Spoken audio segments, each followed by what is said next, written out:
तो hello friends, आपका स्वागत है हमारे यूट्यूब चैनल पर। आज हम क्लास 10th के केमिस्ट्री पढ़ेंगे। केमिस्ट्री से पहले हम लोग जानते हैं कि रसायन शास्त्र क्या है। इसके बाद रसायन शास्त्र की परिभाषा क्या होती है, इस सभी चीज़ों के बारे में समझेंगे। सबसे पहले रसायन शास्त्र, जो कि एक रसायन शास्त्र क्या होता है। देखिए, रसायन शास्त्र यानी रसायन और शास्त्र। रसायन और शास्त्र यानी रसायन का मतलब होता है पदार्थ, यानी रसायन का अर्थ होता है पदार्थ। क्या होता है? पदार्थ। शास्त्र का मतलब होता है ज्ञान। शास्त्र का मतलब होता है ज्ञान। पदार्थ आप लोग पढ़े हैं क्लास 9th में भी। पदार्थ जो है 3 प्रकार का होता है, ठोस, द्रव, गैस। और इसको मुख्यतः कहा जाए तो 5 प्रकार का होता है। ठीक है, एक होता है ठोस, द्रव, गैस, और चौथा होता है प्लाज्मा, और पांचवा होता है बोस आइंस्टाइन कंडेंसेंट। हालांकि इसके बारे में हमको ज़्यादा आप लोगों की जानने की ज़रूरत नहीं है, क्योंकि ये एग्ज़ाम से नहीं पूछता है। जो चीज़ें हैं पहले ये हम लोग समझ लेते हैं, कुछ बेसिक के बारे में समझते हैं। इसके बाद जो है हमें समझना है कि रसायन शास्त्र क्या होता है। चलिए, रसायन शास्त्र क्या होता है? जिस विज्ञान में पदार्थों के गुण, बनावट एवं उनमें होने वाले परिवर्तनों का अध्ययन किया जाता है, उसे रसायन शास्त्र कहते हैं। ठीक है, माने रसायन शास्त्र में किन चीज़ों का अध्ययन किया जाता है? देखिए, पदार्थों का और उनके गुण का और उनकी बनावट का, इन सभी चीज़ों का अध्ययन जो है रसायन शास्त्र में किया जाता है। ठीक, अब रसायन शास्त्र के जनक कौन है, यानी रसायन शास्त्र के पिता कौन है, फादर कौन है? तो एंटोनी लेवोजियर। कौन है? एंटोनी लेवोजियर, जिनका नाम एंटोनी लेवोजियर है।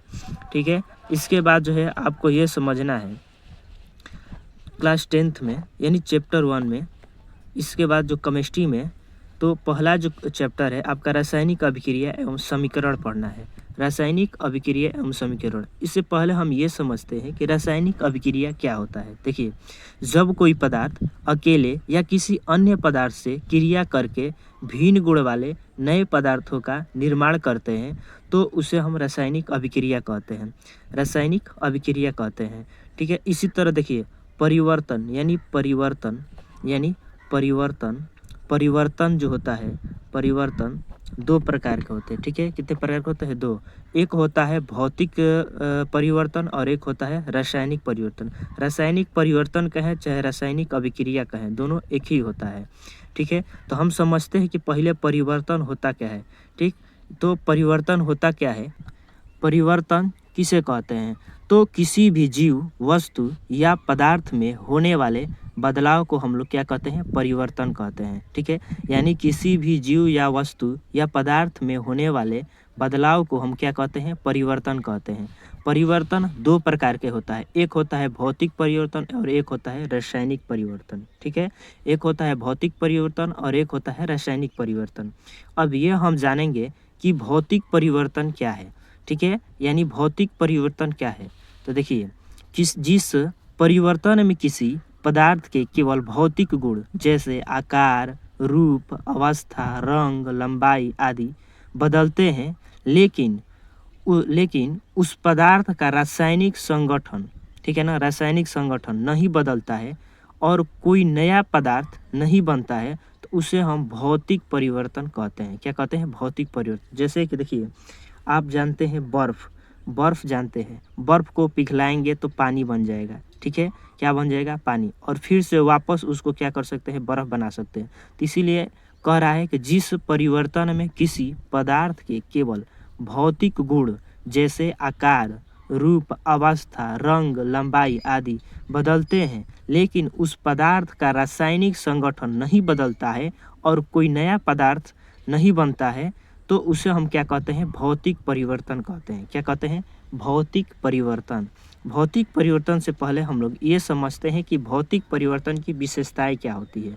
ठीक है, यानी भौतिक परिवर्तन की विशेषताएं क्या होती है, इसके बारे में थोड़ा समझते हैं। देखिए, कोई नया पदार्थ नहीं बनता है। ठीक है, यानी भौतिक परिवर्तन में क्या होता है कि इसमें कोई भी नया पदार्थ नहीं बनता है। दूसरा क्या हो जाएगा कि रासायनिक गुण वहीं के वहीं रहते हैं, यानी कोई चेंजिंग नहीं आता है। जैसे बर्फ़ है तो उसको आप लोग पिघलाएंगे तो पानी बन जाएगा।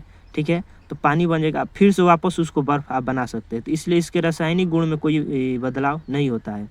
इसके बाद परिवर्तन अक्सर अस्थायी होता है। ठीक है, अस्थायी होता है और इसका अक्सर वापस पूर्ण अवस्था में लाया जा सकता है। मतलब कि इसको पूर्ण अवस्था में लाया जा सकता है। जैसे बर्फ़ है तो बर्फ़ को क्या किया जा सकता है, बर्फ़ को पिघलाकर पानी में लाया जा सकता है और उसको फिर से पूर्ण अवस्था में लाया जा सकता है, फिर से उसको बर्फ़ बनाया जा सकता है। इससे पहले भौतिक परिवर्तन के कुछ उदाहरण के बारे में हम लोग समझते हैं कि भौतिक परिवर्तन के उदाहरण क्या होते हैं। देखिए, अब यहाँ पर थोड़ा सा समझिए भौतिक परिवर्तन के कुछ उदाहरण। देखिए, बर्फ़ को पिघलकर पानी बनना, इसके बाद पानी का उबलकर भाप बनना, ठीक है। सोने का पिघलना, सोना पिघलना या चांदी पिघलना, ये सभी क्या है, भौतिक परिवर्तन होते हैं। क्या होते हैं, भौतिक परिवर्तन। यानी बर्फ़ का पिघल करके पानी बनना और पानी का उबल करके भाप बनना, ये सभी चीज़ें क्या होती है, भौतिक परिवर्तन होते हैं। भौतिक परिवर्तन के बाद जो भौतिक परिवर्तन, अब जो है रासायनिक अभिक्रिया समझिए। रासायनिक अभिक्रिया क्या होता है? देखिए, रासायनिक अभिक्रिया या रासायनिक परिवर्तन दोनों एक ही होता है और दोनों का परिभाषा सेम होता है।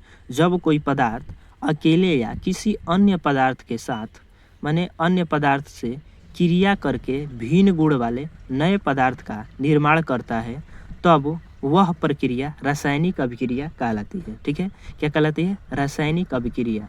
ये क्या कहलाती है? रासायनिक अभिक्रिया। ठीक है, अब देखिए रासायनिक अभिक्रिया की विशेषताएं समझिए।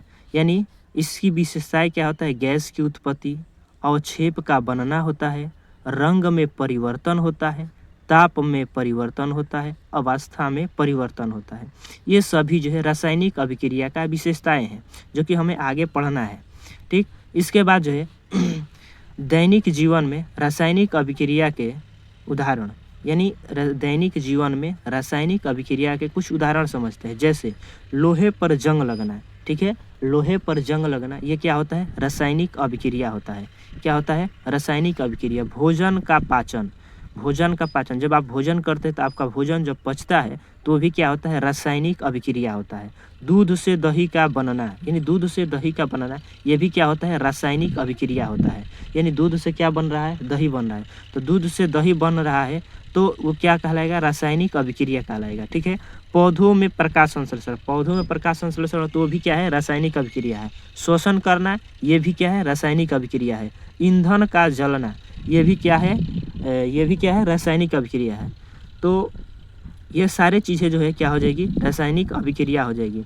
अब जो है हम आगे जो है अगले चैप्टर में आपको हम पढ़ाएंगे कि रासायनिक अभिक्रिया के बारे में। इसके बाद रासायनिक समीकरण के, यानी रासायनिक अभिक्रिया आपका हो गया और रासायनिक समीकरण के बारे में समझेंगे।